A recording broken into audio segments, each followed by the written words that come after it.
Hello ವಿದ್ಯಾರ್ಥಿಗಳೇ, ಮತ್ತೊಮ್ಮೆ ನನ್ನ ಯೂಟ್ಯೂಬ್ ಚಾನಲ್ಗೆ ಸ್ವಾಗತ. ಈ ದಿನ ನಾವು ಭೂಗೋಳಶಾಸ್ತ್ರದಲ್ಲಿ ಬರುವಂತಹ ಅಧ್ಯಾಯ 13 ಭಾರತದ ಅರಣ್ಯಗಳು ಎನ್ನುವಂಥ ಅಧ್ಯಾಯದಲ್ಲಿ ಇಲ್ಲಿವರೆಗೆ ವಾರ್ಷಿಕ ಪರೀಕ್ಷೆ ಮತ್ತು ಪೂರಕ ಪರೀಕ್ಷೆಯಲ್ಲಿ ಬಂದಿರುವ ಸಂಭವನೀಯ ಪ್ರಶ್ನೆ ಮತ್ತು ಉತ್ತರಗಳನ್ನು ನೋಡೋಣ. ಇದು ಪರೀಕ್ಷೆಗೆ ಬರುವಂತಹ ಸಾಧ್ಯತೆಗಳು ಹೆಚ್ಚಿಗಿದ್ದಾವೆ. ಮೊದಲನೇ ಪ್ರಶ್ನೆ ಗಮನಿಸಿ. ಇತ್ತೀಚಿನ ವರ್ಷಗಳಲ್ಲಿ ಅರಣ್ಯ ಪ್ರದೇಶಗಳು ಕಡಿಮೆಯಾಗುತ್ತಿದೆ ಏಕೆ ಅನ್ನುವಂಥ ಪ್ರಶ್ನೆಯನ್ನ ಒಂದು ಸಲ ಪರೀಕ್ಷೆಯಲ್ಲಿ ಕೇಳಿದ್ದಾನೆ. ಇದಕ್ಕೆ ಮತ್ತೊಂದು ರೀತಿ ಪ್ರಶ್ನೆ ಕೂಡ ಮಾಡಬಹುದು. ಅವನು ಅರಣ್ಯ ನಾಶ ಆಗಲು ಕಾರಣ ಎನ್ನುವಂಥ ಪ್ರಶ್ನೆ ಕೇಳಿದ ಕೂಡ ಇದೇ ಉತ್ತರ ಬರೀಬೇಕು. ನೋಡ್ರಿ, ಇದಕ್ಕೆ ಯಾವ್ಯಾವ ಅಂಶ ಬರೀಬೇಕು ಅಂತ ಹೇಳಿದ್ರೆ, ಕೃಷಿ ಕ್ಷೇತ್ರದ ವಿಸ್ತರಣೆ, ರಸ್ತೆ ಮತ್ತು ರೈಲು ಮಾರ್ಗಗಳ ನಿರ್ಮಾಣ, ನೀರಾವರಿ ಯೋಜನೆಗಳ ನಿರ್ಮಾಣ, ಇದರಿಂದ ಕೂಡ ಅರಣ್ಯ ಪ್ರದೇಶ ಕಡಿಮೆ ಆಗ್ತಾ ಇದೆ. ಕೈಗಾರಿಕೀಕರಣದಿಂದ ಕೂಡ ಅರಣ್ಯ ಪ್ರದೇಶಗಳು ಕಡಿಮೆ ಆಗ್ತಾ ಇರೋದನ್ನು ನಾವು ನೋಡ್ತಾ ಇದ್ದೀವಿ. ನಗರೀಕರಣದಿಂದ ಕೂಡ ಅರಣ್ಯವನ್ನು ನಾಶ ಮಾಡ್ತಾ ಇದ್ದಾರೆ. ಅದೇ ರೀತಿಯಾಗಿ ಅತಿಯಾಗಿ ಮೇಯಿಸುವಿಕೆ ಮತ್ತೆ ಹೈನುಗಾರಿಕೆ, ದನ ಕರುಗಳ ಮೇಯಿಸುವಿಕೆ ಆಗಿರಲಿ, ಆಡುಗಳ ಮೇಯಿಸುವಿಕೆ ಆಗಿರಲಿ, ಇದರಿಂದ ಕೂಡ ನಮ್ಮ ಅರಣ್ಯ ನಾಶ ಆಗ್ತಾ ಇದೆ. ಕಾಡ್ಗಿಚ್ಚಿಂದ ಕೂಡ ಅರಣ್ಯಗಳು ನಾಶ ಆಗ್ತಿರೋದು ನಾವು ನೋಡ್ತಾ ಇದ್ದೀವಿ. ಗಣಿಗಾರಿಕೆಯಿಂದ ಕೂಡ ನಮ್ಮ ಅರಣ್ಯಗಳನ್ನು ಇವತ್ತು ನಾಶ ಮಾಡಿ ಭೂಮಿಯ ಅಂತರಾಳದಿಂದ ಖನಿಜ ಸಂಪನ್ಮೂಲಗಳನ್ನು ತೆಗಿತಾ ಇದ್ದಾರೆ. ಈ ಎಲ್ಲ ಕಾರಣಗಳಿಂದಾಗಿ ನಮ್ಮಲ್ಲಿ ಅರಣ್ಯಗಳು ಕಡಿಮೆ ಆಗ್ತಾ ಇರೋದನ್ನು ನಾವು ನೋಡ್ತಾ ಇದ್ದೀವಿ. ಇದರ ಜೊತೆಗೆ ವೈಜ್ಞಾನಿಕವಾಗಿ ಮರಗಳ ಕಡಿಯುವುದು ಮತ್ತೆ ಮರ ಕಳ್ಳ ಸಾಗಾಣಿಕೆಯಿಂದ ಕೂಡ ಇಲ್ಲಿ ಏನಾಗುತ್ತಪ್ಪ ಅಂತ ಹೇಳಿದ್ರೆ ಅರಣ್ಯಗಳು ನಾಶ ಆಗ್ತಿರೋದನ್ನು ನಾವು ನೋಡ್ತಾ ಇದ್ದೀವಿ. ಇಲ್ಲಿ ಅವೈಜ್ಞಾನಿಕವಾಗಿ ಮರ ಕಡಿಯೋದನ್ನುವಂಥದ್ದು ಬರುತ್ತೆ. ಈ ಎಲ್ಲಾ ಕಾರಣಗಳಿಂದಾಗಿ ನಮ್ಮ ದೇಶದಲ್ಲಿ ಅಥವಾ ಇಡೀ ಪ್ರಪಂಚದಲ್ಲಿ ಅರಣ್ಯಗಳು ಕಡಿಮೆ ಆಗ್ತಾ ಇದ್ದಾವೆ. ಈ ಅಂಶಗಳನ್ನ ಬರೀಬೇಕು. ಸರಿ, ಹಾಗಾದ್ರೆ ಮುಂದಿನ ಪ್ರಶ್ನೆ ಯಾವುದು ಇದಕ್ಕೆ ಅಂತ ಹೇಳಿದ್ರೆ, ಅರಣ್ಯ ಸಂರಕ್ಷಣಾ ವಿಧಾನಗಳನ್ನ ತಿಳಿಸಿ ಅಂತ. ಯಾವ ರೀತಿ ನಾವು ಅರಣ್ಯಗಳನ್ನ ರಕ್ಷಣೆ ಮಾಡಬೇಕು, ಇಲ್ಲಿ ಯಾವ್ಯಾವ ಅಂಶಗಳನ್ನ ನಾವು ಬರೀಬೇಕು ಪರೀಕ್ಷೆಯಲ್ಲಿ ಅಂತ ಹೇಳಿದ್ರೆ, ಮೊದಲನೇದಾಗಿ ಘರ್ಷಿತ ಮರಗಳನ್ನ ತೆಗಿಬೇಕು. ಯಾಕಂತ ಹೇಳಿದ್ರೆ ಇದರಿಂದ ಕಾಡ್ಗಿಚ್ಚಾಗುವಂತ ಸಾಧ್ಯತೆ ಇದೆ. ಅದಕ್ಕೋಸ್ಕರ ಅಂತ ಘರ್ಷಿತವಾದಂತ ಮರಗಳನ್ನು ತೆಗಿಬೇಕು. ಅರಣ್ಯ ರೋಗ ನಿಯಂತ್ರಣವನ್ನು ಮಾಡಬೇಕು. ಅಂದ್ರೆ ಮರಗಿಡಗಳಿಗೆ ರೋಗ ಹತ್ತುತ್ತವೆ ಅರಣ್ಯದಲ್ಲಿ, ಅದನ್ನ ನಿಯಂತ್ರಣ ಮಾಡಬೇಕು. ಸಸಿಗಳನ್ನು ನೆಡುವಂತ ಕೆಲಸ ಮಾಡಬೇಕು ನಾವು. ಯಾಕಂದ್ರೆ ಮರಗಳು ಒಣಗೋಗಿರ್ತಾವೆ ಕೆಲವೊಂದೆಲ್ಲ, ಆ ಜಾಗದಲ್ಲಿ ಮತ್ತೊಂದು ಸಸಿ ನೆಡೋದ್ರ ಮೂಲಕ ಮರಗಳನ್ನು ಬೆಳೆಸಬೇಕು. ಬೀಜಗಳನ್ನ ಹರಡುವಂಥದ್ದು ಮಾಡಬೇಕು. ಅಕ್ರಮ ಮರ ಕಡಿಯುವುದಕ್ಕೆ ನಿಷೇಧ ಹೇರಬೇಕು. ಮೈಸುವಿಕೆಗೆ ತಡೆ ನೀಡುವಂತ ಕೆಲಸವನ್ನು ಆಗಬೇಕು. ಮರ ನೆಡಲು ಪ್ರೋತ್ಸಾಹ ನೀಡುವಂತ ಕೆಲಸಗಳಲ್ಲಿ ನಡೀಬೇಕು. ಅದರ ಜೊತೆಗೆ ಸಾಮೂಹಿಕ ಅರಣ್ಯ ಯೋಜನೆಗಳು ಕೂಡ ಮಾಡಬೇಕು. ಈ ಮೂಲಕ ನಾವು ಏನ್ ಮಾಡೋದಪ್ಪ ಅಂತ ಹೇಳಿದ್ರೆ ನಮ್ಮ ಅರಣ್ಯಗಳನ್ನ ನಾವು ರಕ್ಷಣೆ ಮಾಡಬಹುದು. ಈ ಎಲ್ಲ ಅಂಶಗಳನ್ನು ತಾವು ಗಮನಿಸಿ. 2 ಅಂಕ ಕೇಳಿದ್ರೆ 4 ಅಂಶಗಳನ್ನ, 3 ಅಂಕ ಕೇಳಿದ್ರೆ 6 ಅಂಶಗಳನ್ನ ನೀವು ಇಲ್ಲಿ ಬರಿಬೇಕಾಗುತ್ತೆ. ಇಷ್ಟು ಇದು ಅರಣ್ಯ ಸಂರಕ್ಷಣಾ ವಿಧಾನದಲ್ಲಿ ಬರುತ್ತೆ. ಇದು ಅಲ್ಲದೆ ಸಹ ಇನ್ನೊಂದು ಕೆಲವೊಂದು ಅಂಶಗಳನ್ನು ಇದರಲ್ಲಿ ಗಮನಿಸಬಹುದು. ಅರಣ್ಯದ ಪ್ರಾಮುಖ್ಯತೆ ಬಗ್ಗೆ ನಮ್ಮ ಜನಗಳಿಗೆ ತಿಳುವಳಿಕೆ ನೀಡುವಂತ ಕೆಲಸವನ್ನು ಮಾಡಬೇಕು. ವನ್ಯಜೀವಿ ಧಾಮಗಳನ್ನು ಹೆಚ್ಚೆಚ್ಚಾಗಿ ಮಾಡುವಂತ ಕೆಲಸಗಳು ಸರ್ಕಾರಗಳು ಮಾಡಬೇಕು. ರಾಷ್ಟ್ರೀಯ ಉದ್ಯಾನವನಗಳಿಂದ ಕೂಡ ನಾವು ಅರಣ್ಯಗಳನ್ನು ಸಂರಕ್ಷಣೆ ಮಾಡಬಹುದು. ಅದರ ಜೊತೆಗೆ ಗಣಿಗಾರಿಕೆಯನ್ನು ನಿಯಂತ್ರಣ ಮಾಡಬೇಕು. ಅದು ಕೂಡ ಒಂದು ಪ್ರಮುಖವಾದಂಥ ಅಂಶಗಳಲ್ಲಿ ಬರುತ್ತೆ. ಜೊತೆಗೆ ಜೈವಿಕ ಸಂರಕ್ಷಣಾ ವಲಯಗಳನ್ನು ಹೆಚ್ಚೆಚ್ಚಾಗಿ ಮಾಡಿದಾಗ ನಾವು ನಮ್ಮ ಅರಣ್ಯಗಳನ್ನು ರಕ್ಷಿಸಬಹುದು. ಜೊತೆಗೆ ಕೊನೆಯ ಅಂಶ ಅಂತ ಹೇಳಿದ್ರೆ, ಸಂರಕ್ಷಣಾ ಅರಣ್ಯಗಳಂತ ಹೇಳಿ ಮಾಡಿ ಆ ಅರಣ್ಯದಲ್ಲಿ ಯಾವುದೇ ರೀತಿಯಾದಂಥ ದುಷ್ಕೃತ್ಯಗಳನ್ನು ನಡೆಯದಂಥ ರೀತಿಯಲ್ಲಿ ಸರ್ಕಾರ ನೋಡಿದಾಗ ನಾವು ನಮ್ಮ ಅರಣ್ಯಗಳನ್ನು ರಕ್ಷಿಸಬಹುದು. ಸರಿ, ಹಾಗಾದ್ರೆ ಪರೀಕ್ಷೆಯಲ್ಲಿ ಬಂದಿರುವಂಥ ಮತ್ತೊಂದು ಪ್ರಮುಖ ಪ್ರಶ್ನೆ ಬಗ್ಗೆ ಗಮನವಹಿಸೋಣ.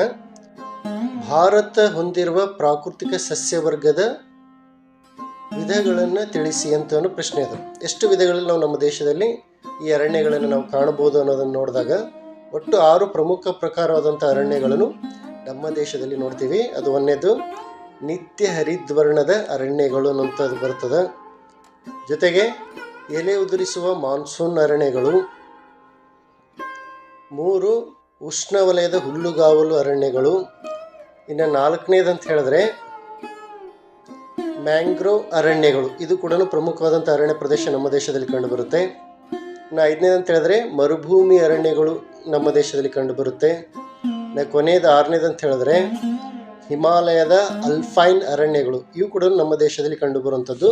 ಇದನ್ನು ಸಾಮಾನ್ಯವಾಗಿ ಪರೀಕ್ಷೆಯಲ್ಲಿ 2 ಅಥವಾ 3 ಅಂಕಕ್ಕೆ ಕೇಳುವಂಥ ಸಾಧ್ಯತೆಗಳಿದೆ. ಈ 6 ಅರಣ್ಯಗಳ ಬಗ್ಗೆ ತಾವು ಗಮನವಹಿಸಿ ನೋಡಬೇಕು. ಸರಿ, ಹಾಗಾದರೆ ಇವು 2 ಮತ್ತು 3 ಅಂಕದ ಪ್ರಶ್ನೆಗಳಾದವು. ಇನ್ನು ಈ ಅಧ್ಯಾಯದಿಂದ 1 ಅಂಕದ ಪ್ರಶ್ನೆಗಳನ್ನು ಕೇಳಿದ್ದಾನೆ. ಅದು ಪರೀಕ್ಷೆಯಲ್ಲಿ ಕೇಳಿರುವಂಥ ಪ್ರಶ್ನೆಗಳಲ್ಲಿ ಮುಖ್ಯವಾಗಿ ಕೊಟ್ಟಿದ್ದೀನಿ ನಾನು.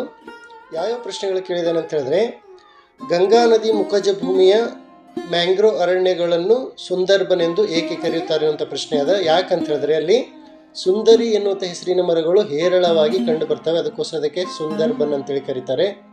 ಇನ್ನು ನಾಗಾರ್ಜುನ ಸಾಗರ ವನ್ಯಜೀವಿ ಧಾಮವು ಇರುವ ರಾಜ್ಯ ಅನ್ನುವಂಥ ಪ್ರಶ್ನೆ ಕೇಳಿದ್ದಾನೆ. ಇದು ಈಗ ತೆಲಂಗಾಣ ರಾಜ್ಯದಲ್ಲಿ ಬರುತ್ತೆ. ಅದೇ ರೀತಿಯಾಗಿ ಪರೀಕ್ಷೆಯಲ್ಲಿ ಕೇಳಿರುವಂಥ ಮತ್ತೊಂದು ಪ್ರಶ್ನೆ ಅಂತ ಹೇಳಿದ್ರೆ, ಅಣ್ಣಾಮಲೈ ವನ್ಯಜೀವಿ ಧಾಮವು ಇರುವ ರಾಜ್ಯ ಅಂತ ಕೇಳಿದ್ದಾನೆ. ಇದು ನಮ್ಮ ಪಕ್ಕದ ರಾಜ್ಯ ಆದಂಥ ತಮಿಳುನಾಡಿನಲ್ಲಿ ಈ ಒಂದು ವನ್ಯಜೀವಿ ಧಾಮ ಕಂಡುಬರುತ್ತೆ. ಇನ್ನು ಯಾವ್ಯಾವ ಪ್ರಶ್ನೆಗಳನ್ನು ಪರೀಕ್ಷೆಯಲ್ಲಿ ಕೇಳಿದ್ದಾನೆ ನೋಡೋಣ. ಮತ್ತೆ ಕೇಳಿರುವಂತಹ ಪ್ರಶ್ನೆಗಳು ಪರೀಕ್ಷೆಯಲ್ಲಿ ಅಂತ ಹೇಳಿದ್ರೆ,